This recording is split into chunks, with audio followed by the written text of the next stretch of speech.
Thank you very much. That slide, I have to warn you, that makes me out to be much more interesting than I actually am, as you are about to find out. One thing I do notice, stratified medicine promises to completely transform so many things in the NHS, but evidently one thing has not changed: the patient still only gets 10 minutes.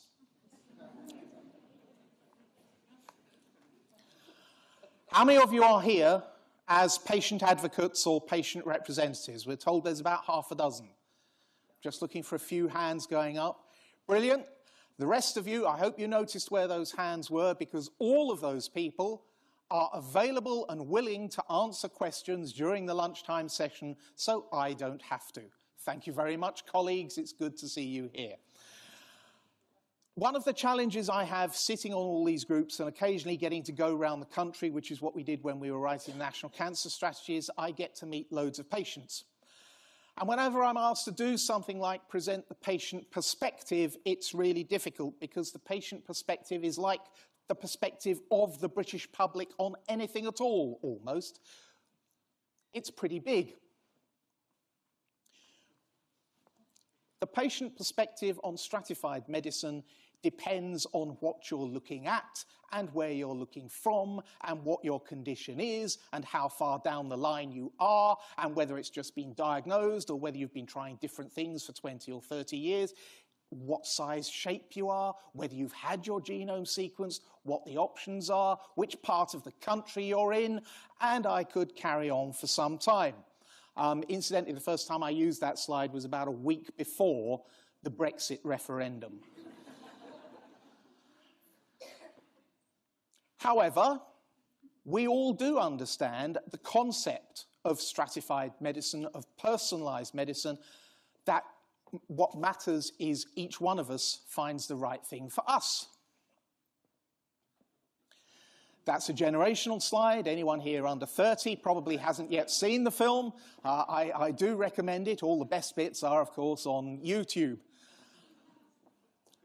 We all know this. We all know we're individual. The problem then we have is that we all go to our individual doctors, and by and large, we actually then go to our local hospitals, which are part of a national health service. And we all adore the National Health Service, but we actually don't really come into contact with the National Health Service. It's whichever doctors in whichever institution we are seeing, which actually then creates another problem. There are, of course, though, only 2 institutions in the country that we all do subscribe to and worship. One is our NHS, and the other is Sir David Attenborough. So there are patient groups around the place. There are representatives here today who actually look at their own disease, their own condition, or their own situation. They share it with other people in a similar group. That's how we get the stratification. And they've started to look at what works for people in our situation and what isn't working, so perhaps we should stop doing it. You know, sometimes the answer is let's just stop throwing drugs at something and talk to the patient about what they want out of the rest of their life. What works better than what we've got? What deals with the disease?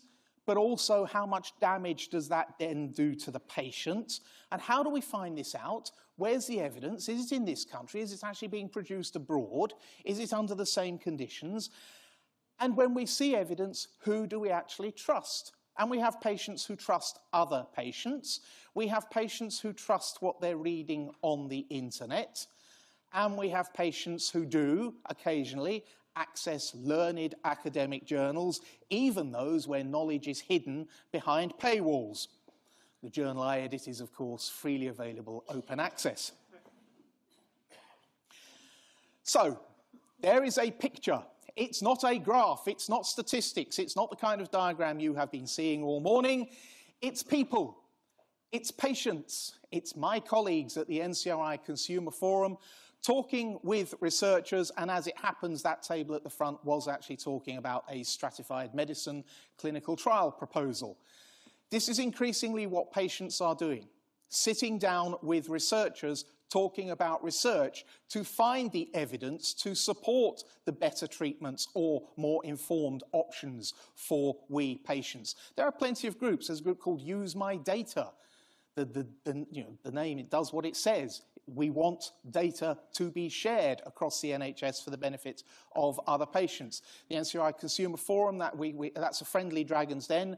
We run that at 3 meetings per year, and in particular, it's available at the excellent NCRI conference every November. Please do buy tickets. They're available now on the website. So as expert patients, then there's the rest of us, and I actually feel genuinely I sit somewhere between the two, and certainly members of my family do. We've had a lot about comorbidities this morning, and people who have more than one condition, and by and large, not uniquely, but by and large, that's what happens when you get older. I like to think I'm a reasonably fit and healthy 59, almost 60-year-old male. Then I go home and look at the 11 different types of tablets I have to take at various points during the day to keep me going. So maybe I'm not that healthy at all.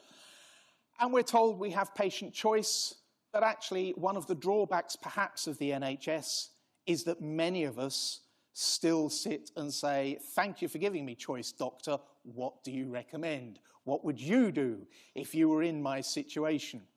And one of the benefits of stratified medicine and all the work that's happening is actually doctors can now say, well, actually, I'm not in your situation, but your situation, your genetic profile, your reaction to treatments is likely to be this. So I can give you a bit more information than you might have been able to find 5 years ago. And of course, patients, we don't just think about ourselves. We have families, we have people who depend on us, and as we get older, we have people on whom we depend to get to the hospital appointments, to remind us to get the medicine, sometimes to get the medicine if we don't live in an area where the pharmacy will deliver it to us. There are all these things that go through our minds when we're having these consultations, and actually our genetic profile is only one tiny element of the things we think about. And we have all these other problems to cope with. And sometimes we don't know what the side effects of the drugs are because actually we can't remember which ones we took and whether or not we took them in the right order, which may or may not be discovered by having yet another test and yet another needle stuck in. That, by the way, is another example of how far we've come. I remember when I first had my cancer diagnosis many years ago, precision medicine simply meant finding the right vein for the cannula to go into. Hence, you will often hear me say, precision medicine, my arm. Then there's the younger generation. 2 charming teenagers chosen entirely at random. They know all this stuff. It is actually on the curriculum. Genetics and the potential of genomic medicine, and therefore leading into stratified medicine. They are used to being internet savvy.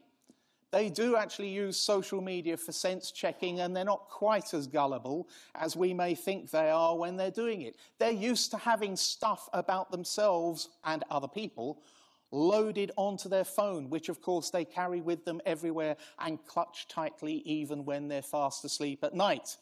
I know this. And then they wake up at 4 o'clock and you can hear them clicking away. And we may end up, and some of these ideas have been mentioned this morning, we may end up with patient care being delivered to patients who've had their genome sequenced at birth, where risk assessments, certainly for all the major diseases, are all plotted out. We might actually be moving into gene editing. There may well be, glory be, nationally understood standards and systems for taking tissue, for banking tissue, and for sharing the data, not just in one nation, but as we heard earlier, across nations. That may be the future for them. So for me, a patient's perspective, I like the idea of stratified medicine. Obviously, if I get another cancer, I've had 2, I don't intend to collect the set, but just in case another one comes back, I would like something that's really targeted at what's going on in my cells. But at the same time, I do actually also want personalised care. I want to go to a healthcare service that recognises my particular situation and the other commitments I have beyond my situation as a patient and a piece of coding to go into another computer system. I want to know what the care is. I want to know what I have to do to cope in my own context for my own life. And I'd love a t-shirt which just says, I am more than my molecules. And that's not just me. How many of you, for example, have had cancer in your family or in a friendship group or someone you know in the workplace? How many of you? Just take cancer as one disease. Almost everyone. So actually, you know, this whole thing about stratified medicine for patients sooner or later will be all of us, and if we're lucky enough that it isn't, it will be someone we care about.